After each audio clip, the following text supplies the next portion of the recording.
Hare Krishna, Prabhuji and Matajis. Dandavat Pranams. Please accept my humble obeisances. All goes to Srila Prabhupada and Guru Maharaj. Here is Bhagavad Gita Chapter 6, Dhyana Yoga, the yoga of meditation. So we have completed all the 47 verses of chapter 6. Now let us see the entire chapter at one glance. In chapter 5, towards the end, Krishna briefly introduced Ashtanga Yoga in verses 27 and 28. Now in chapter 6, Krishna elaborates that process in detail. This chapter mainly speaks about the process of Ashtanga Yoga, the beginner's stage and the perfection stage, the fate of an unsuccessful yogi, and finally, who is the topmost yogi. Renunciation and yoga are the same. Verses 1 2. Krishna begins by saying something very surprising. Arjuna, what people call renunciation and what people call yoga are actually the same. There is not much difference between them because true renunciation means giving up selfish desires and acting for a higher purpose. Two stages of Ashtanga Yoga. Verses 3-4, Krishna explains two levels. Yoga Rurukshu, the beginner stage. Yoga Rudha, the perfectional stage. Ashtanga Yoga has 8 limbs: Yama, Niyama, Asana, Pranayama, Pratyahara, Dharana, Dhyana, Samadhi. The first 5 belongs mainly to the beginner stage. The higher stages, Dharana, Dhyana and Samadhi, belongs to the advanced yogi. The mind, friend or enemy. Verses 5-6. Krishna gives a very practical lesson. If the mind is controlled, it becomes our best friend. If the mind is uncontrolled, it becomes our greatest enemy. So the real battle is not outside. The real battle is inside. Symptoms of an advanced yogi. Verses 7-9. Krishna now describes the qualities of perfected yogi. Such a person remains equal in heat and cold, happiness and distress, honor and dishonor. He sees pebbles, stones, and gold equally.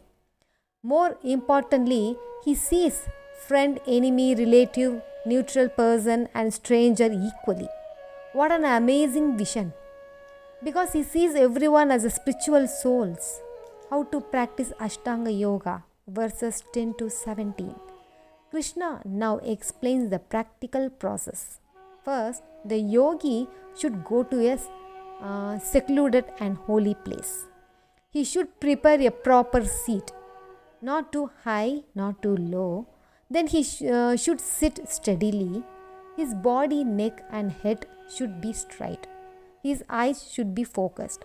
His mind should remain peaceful and fearless. He should practice celibacy and meditate upon the Lord within the heart. Then Krishna gives one of the most practical teachings for all spiritualists, not just Ashtanga yogis. Moderation. Not too much eating, not too little eating, not too much sleeping, not too little sleeping, not too much recreation, not too much work. A balanced life helps spiritual progress. And this instruction is very useful even for bhakti yogis like us. The perfectional stage, verses 18-23, after explaining the process, Krishna speaks about the perfectional stage. A perfected yogi becomes free from material desires. His mind becomes steady. He meditates upon the Supreme Lord as Paramatma. He experiences spiritual happiness. And once he attains that state, even the greatest difficulties cannot shake him. He becomes free from the miseries arising from material contact. How to reach that stage? Verses 24-26. Krishna gives the method. Practice with determination. Practice with faith. Do not become discouraged. Step by step, Bring the mind back to Krishna. Whenever the mind wanders, don't become frustrated. Bring it back again and again and again. That is yoga, Brahma Bhuta, and seeing Krishna everywhere. Verses 27 to 30. Krishna now describes higher realization. First comes Brahma Bhuta realization, the understanding that I am not this body, I am a spiritual soul. That comes an even higher realization, seeing the Supreme Soul everywhere. Such a person sees Krishna everywhere and sees everything connected with Krishna. And Krishna says, for one who sees me everywhere and everything in me, I am never lost to him, nor is he ever lost to me. What a beautiful relationship. Actions of a perfect yogi. Verses 31-32. The perfect yogi sees others just as he sees himself. He feels others' happiness and distress as his own.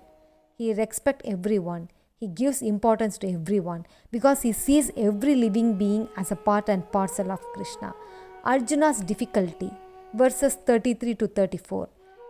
After hearing all this, Arjuna raises his hand and says, Krishna, honestly, this seems impossible. My mind is restless. It is turbulent. It is stubborn. It is very strong. Trying to control the mind seems harder than controlling the wind. Arjuna speaks on behalf of all of us. Krishna's solution, verses 35-36. Krishna replies with great compassion. Yes, Arjuna, the mind is difficult to control, but it is possible. How? By practice, abhyasa, and detachment, vairagya. Again and again we practice. Again and again we detach ourselves from distractions, and success is guaranteed. What happens if a yogi fails? Verses 37-45.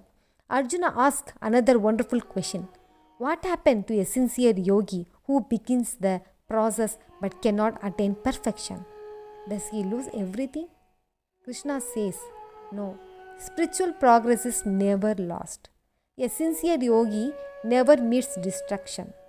He enjoys heavenly planets and later takes birth either in a righteous and pious family, in a wealthy family, and an even more advanced yogi takes birth in a family of transcendentalists. From childhood itself, he naturally becomes attracted to spiritual life because spiritual credits from previous lives are never destroyed. Whatever devotional service we perform today will accompany us forever. Nothing is lost. Who is the best? Verse 46-47. Finally, Krishna compares different spiritual paths. He says a yogi is greater than the ascetic, the jnani, the karma yogi. But then Krishna reveals the highest secret. Among all yogis, the greatest is the person who always thinks of him with faith and renders loving devotional service unto him. Such a devotee is most intimately united with Krishna. And Krishna declares he is the highest of all. Final understanding of chapter 6 teaches us that mind control is important, meditation is important, self-realization is important.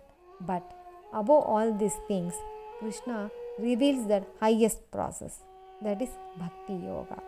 Therefore, chapter 6 ends by giving us a glimpse of the next 6 chapters where Krishna will beautifully explain devotional service in greater detail. And through Bhakti Yoga, all of us can become intimately connected with Krishna and steadily advance back home, back to Godhead. Hare Krishna. All glories to Srila Prabhupada. All glories to Sri Guru and Gauranga. Hare Krishna.